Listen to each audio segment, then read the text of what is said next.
Fallout continues after that heated meeting in the Oval Office between President Donald Trump and Ukrainian President Zelensky. The future of any deal is now uncertain, but leaders across the country are rallying behind Zelensky and Ukraine. Our Richard Reed spoke with a former Ukrainian government official and gives us a look at the country's next steps.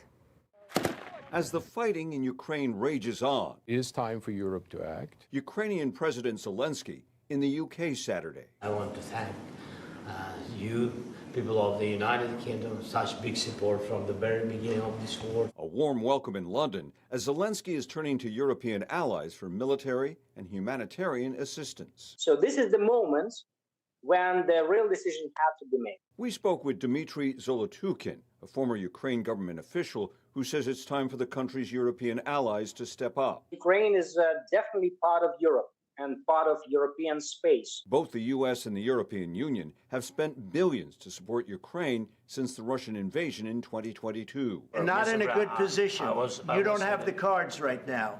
With us, you start having cards. Right. But after the blow-up at the White House with a minerals deal unsigned, I believe that we must continue to support Ukraine. Senator Amy Klobuchar hopes U.S.-Ukraine aid talks get back on track. They have stood up for freedom. They have stopped Vladimir Putin from advancing not only into their nation, but into other European nations as well with their own blood. Ukraine will continue fighting. Paul Havryluk is the president of Rebuild Ukraine, a St. Paul nonprofit that's provided medical supplies and training since the start of the war. He says some family members have fled the war zone while others have been wounded in the fighting.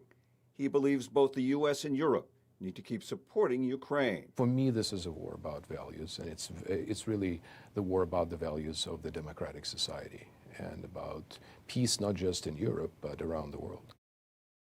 Zelensky is set to meet Sunday with leaders from the UK, France, and other European countries, as well as the NATO Secretary General. ABC News is reporting the Ukrainian president believes that heated Oval Office meeting was not good for both sides, but that the relationship can be salvaged. President Trump, meanwhile, told reporters he doesn't trust or distrust anybody, but he just wants to get a deal done, Callan.